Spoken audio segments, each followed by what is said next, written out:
Hello students, welcome back to my YouTube channel B Ed classes.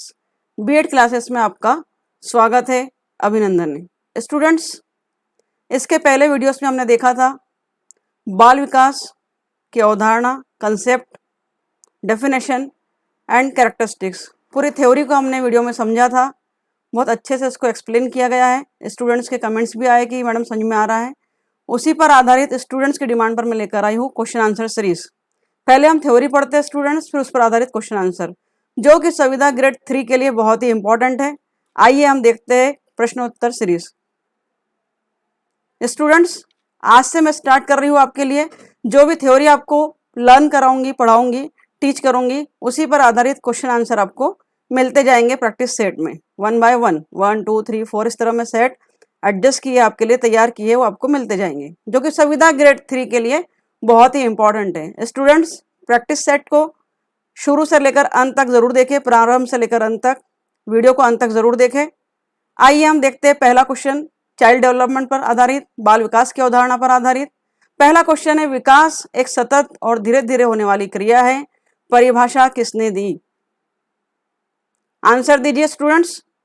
Previous video में हमने theory को पढ़ा है, समझा है, उस पर आधारित आंसर है। एग्जाम में अधिकतर परिभाषाएं पूछी जाती है और सबसे आसान तरीका है ऑब्जेक्टिव में इस परिभाषा को याद करने का कि आपको याद रखना है कि सतत और धीरे धीरे वाली बात जब भी हो, विकास के अंतर्गत जब भी सतत और धीरे धीरे प्रक्रिया की बात हो, तो आपको आंसर लगाना है, टिक करना है स्किनर पर। तो विकास एक सतत और धीरे धीरे चलने वाली प्रक्रिया है, यह परिभाषा दी थी स्किनर महोदय ने। स्टूडेंट्स ध्यान रखेंगे, हमारा आंसर है ए, स्किनर महोदय। अब हम बात करते हैं अगले क्वेश्चन की ओर। प्रगतिपूर्ण का अर्थ है कि परिवर्तन। स्टूडेंट्स, थ्योरी को समझा है, जिन विद्यार्थियों ने थ्योरी को समझा है 100% गारंटी की वो आंसर दे पाएंगे। जो रेगुलर पढ़ रहे हैं वो कृपया मेरी थ्योरी को जरूर पढ़े, थ्योरी के पर आधारित ही हमारे क्वेश्चन आंसर होते हैं। प्रगतिपूर्ण का अर्थ है अवस्था के अनुसार होते हैं, दिशात्मक होते हैं, संज्ञानात्मक होते हैं या सामाजिक होते हैं। अर्थात हमने थ्योरी में देखा था कि प्रगतिपूर्ण का अर्थ क्या है, विकास के अंतर्गत प्रगतिपूर्ण का अर्थ क्या है। तो स्टूडेंट्स, हमारे परिवर्तन विकास के अंतर्गत प्रगतिपूर्ण से तात्पर्य है कि परिवर्तन हमेशा दिशात्मक होते हैं।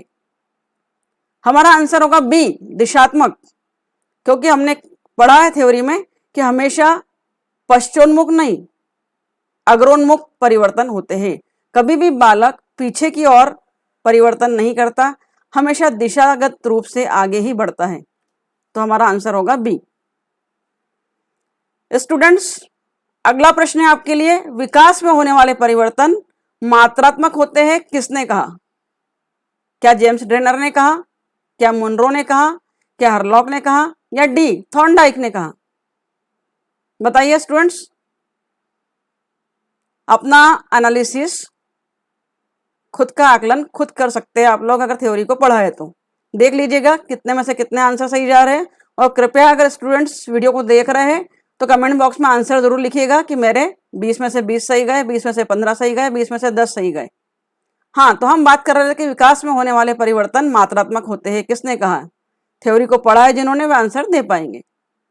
तो विकास में होने वाले परिवर्तन मात्रात्मक होते हैं, हरलॉक ने कहा। हमारा आंसर है सी, हरलॉक।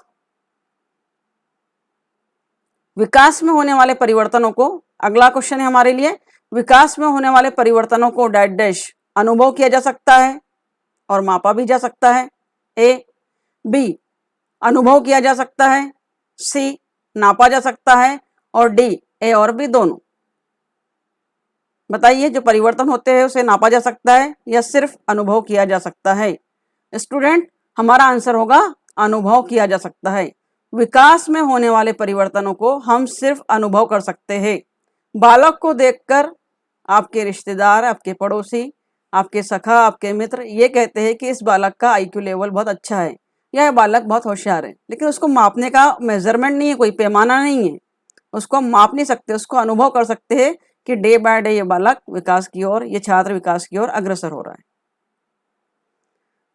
अगला क्वेश्चन है आपके लिए, विकास एक ऐसी प्रक्रिया है जिसमें शारीरिक विकास शामिल है, जो सिर्फ बाल्यावस्था में पाया जाता है। सी, सार्वभौमिक प्रक्रिया है, डी संवेगात्मक प्रक्रिया है। हमारा आंसर होगा सी सार्वभौमिक प्रक्रिया है, यूनिवर्सल, अर्थात जो विकास की प्रक्रिया है वो प्रत्येक प्राणी में पाई जाती है, प्रत्येक जीव में, प्रत्येक प्राणी में, प्रत्येक मनुष्य में पाई जाती है। सार्वभौमिक प्रक्रिया है, यूनिवर्सल लेवल पर विकास होता है और होता रहेगा। अगला क्वेश्चन है स्टूडेंट्स आपके लिए 6 नंबर का कि नवजात शिशु का आकार होता है, एक नवजात शिशु न्यू बॉर्न बेबी का आकार होता है। ए ऑप्शन क्या 19.5 इंच, बी 17.8 इंच, सी 4 इंच और डी 8 इंच। स्टूडेंट्स आंसर दीजिए। हमारा आंसर होगा ए 19.5 इंच। जब भी एग्जाम में क्वेश्चन आए कि नवजात शिशु का आकार क्या होता है, कितना होता है, तो आपको याद रखना 19.5 इंच। दीवा स्वप्न किसकी रचना है? स्टूडेंट्स हमारा अगला सवाल है कि दीवा स्वप्न किसकी रचना है? ए गिजुभाई, बी विलियम ईगर, सी जॉन हॉल्ट और डी स्टेंग। बताइए दीवा स्वप्न किसकी रचना है? हमारा आंसर होगा स्टूडेंट्स ए गिजुभाई। गिजुभाई बाल शिक्षा शास्त्री कहलाते हैं, थोड़ा सा समझ लेंगे इनके बारे में। गिजुभाई बाल शिक्षा शास्त्री कहलाते हैं और गिजुभाई एक ऐसे शिक्षा शास्त्री थे जिन्होंने बालको देवो भव का नारा दिया था। बालकः देवो भव, अर्थात इन्होंने बालकों को ही, स्टूडेंट्स को ही देवता की संज्ञा दी है। गिजुभाई ने दीवा स्वप्न नाम की जो पुस्तक लिखी है उसे डीएड, बीएड, एमएड, बीटीसी जो भी विद्यार्थी ये सब ट्रेनिंग कोर्स कर रहे हो उन्हें ज़रूर पढ़ना चाहिए, ज़रूर देखना चाहिए। गिजुभाई ने 1931 में गुजराती भाषा में प्रकाशित की थी दीवा स्वप्न पुस्तक। उसके बाद उसका अनुवाद और भी भाषाओं में हुआ। दीवा स्वप्न का पहला संस्करण ही 1931 में निकला था।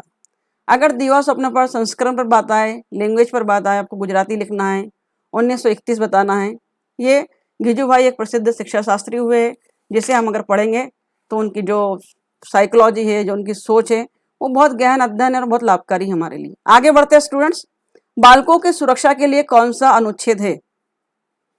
ऑप्शन ए अनुच्छेद 10, ऑप्शन बी अनुच्छेद 35, ऑप्शन सी अनुच्छेद 452, ऑप्शन डी अनुच्छेद 24। क्या आंसर होगा? हमारा आंसर होगा स्टूडेंट अनुच्छेद 24 हमेशा बालकों की स्वतंत्रता की बात करता है, बालकों की सुरक्षा की बात करता है। तो जब भी बालकों की सुरक्षा के लिए अनुच्छेद की बात आए तो आपको आंसर लगाना अनुच्छेद 24। आगे बात करते हैं 9 नंबर का प्रश्न स्क्रीन पर है आपके लिए। निम्नलिखित में से सही कथन को बताइए। विकास से संरचना में परिवर्तन का बोध होता है। बोधा लिखा है, बोध होता है लिखना है, आपको समझना है। विकास केवल परिपक्वता स्थिति तक होता है या अवस्था तक होता है। सी विकास प्रगतिपूर्ण श्रृंखला के रूप में घटित होता है और डी विकास में केवल रचनात्मक परिवर्तन होते हैं। बताइए स्टूडेंट्स।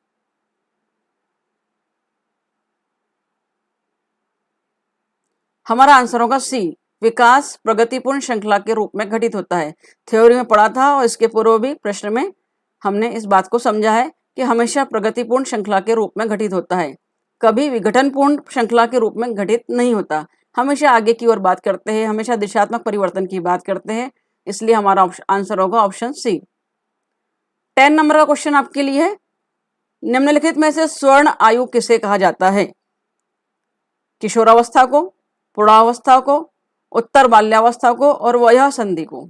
हमारा आंसर होगा किशोरावस्था, क्योंकि किशोरावस्था जीवन का सबसे सुनहरा काल है और इसे स्वर्ण आयु कही जाती है। इसी में हमारे सबसे ज्यादा संवेग स्थापित होते हैं, संवेगों का वर्णन होता है, संवेग स्थापित होते हैं और इसी में व्यक्ति विभिन्न प्रकार की क्रांति लाने का प्रयास करता है और सपने देखने लगता है, इसलिए इसे स्वर्ण आयु कहा जाता है।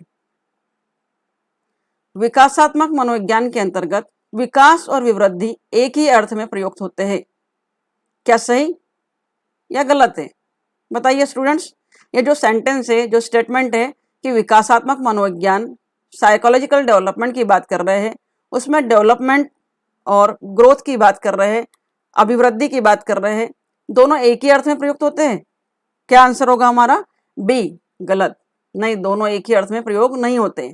प्रीवियस वीडियो में थ्योरी में देखा था हमने कि विकास का ताल्लुक शारीरिक वृद्धि के साथ साथ परिपक्वता और मानसिक विकास से भी था, जबकि विवृद्धि अर्थात केवल शारीरिक वृद्धि से तात्पर्य लिया जाता है।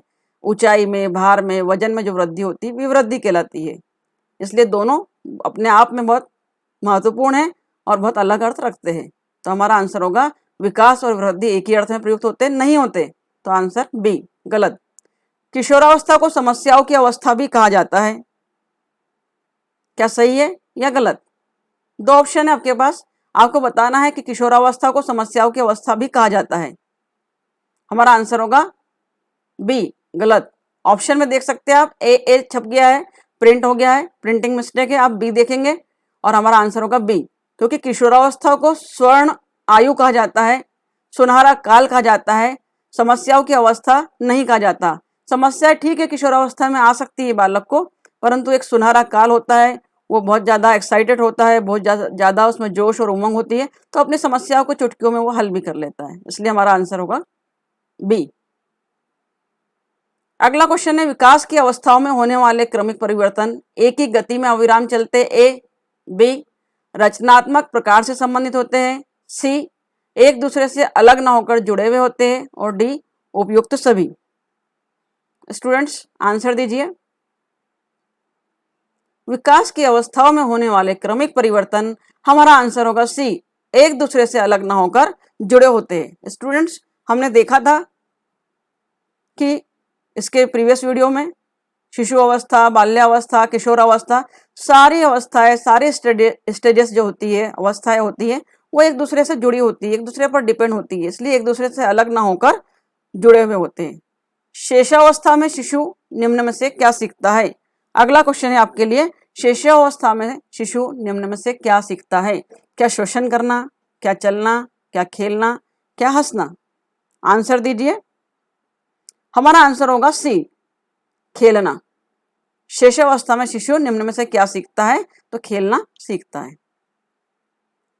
अगला प्रश्न है 15 नंबर का, क्रुद्ध होने तथा अधिक दबाव की अवधि के रूप में निम्न में से किस विकास अवस्था का वर्णन किया जाता है? 15 नंबर का क्वेश्चन स्क्रीन पर है। क्रुद्ध से तात्पर्य यहाँ पर क्रोधित होने से है, गुस्सा होने से है, या अधिक दबाव कब महसूस करता है बालक?